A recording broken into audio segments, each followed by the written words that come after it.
Welcome back.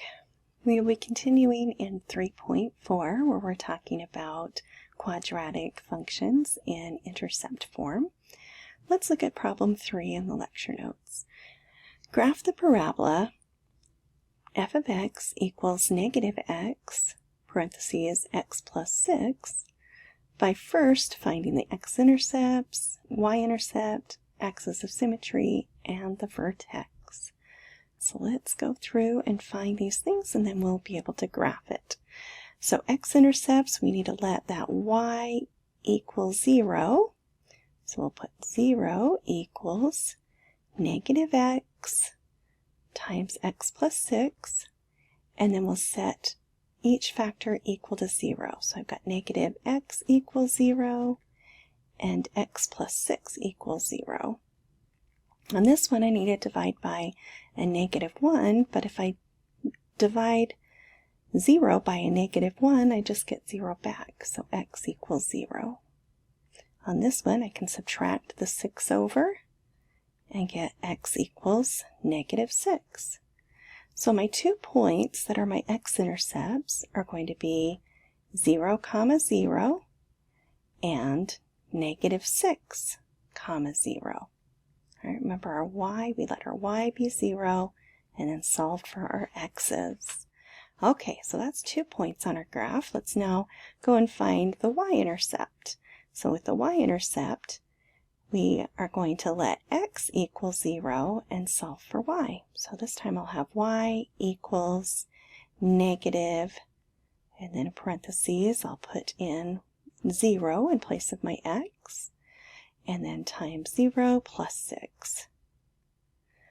Well, negative 1 times 0 is just 0, and then on this we get 0 plus 6 is 6. Well, 0 times anything is just 0, so we get y equals 0.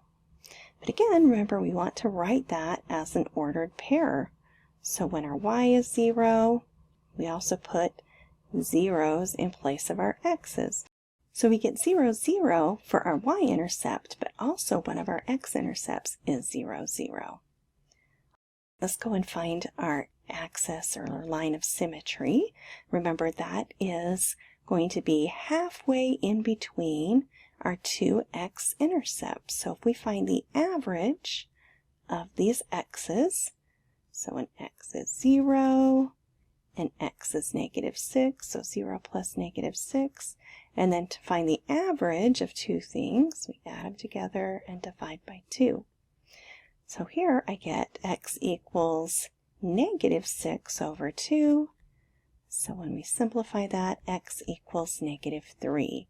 So that is my axis of symmetry this time.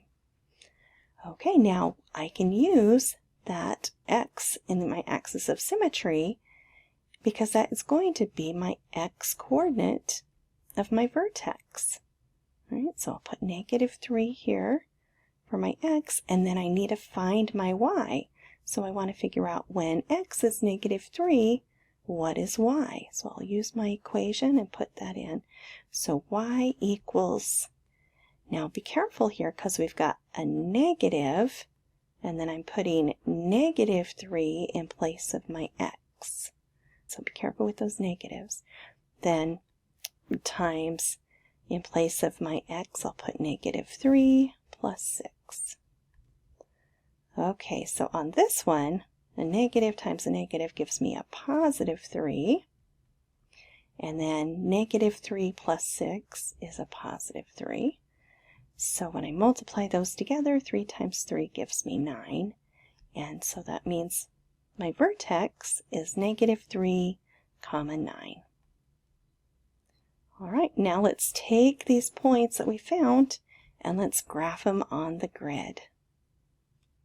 All right, here we go. Here is our graph of it. We can see that we have our x-intercepts. Now notice that this 0, 0 is also our y-intercept because 0, 0 is an x-intercept and a y-intercept. We also have our vertex here, and then we have our line of symmetry, which is x equals negative 3. Now the last thing that we need to do is determine whether we have a maximum or a minimum on this parabola. We can see that our vertex is the highest point. It's not going to go any higher than that vertex. And if we look at the below, it's going to go down and out forever. So there is no minimum. So that means on this we have a maximum at our vertex, which is -3, 9. I hope that was helpful for you.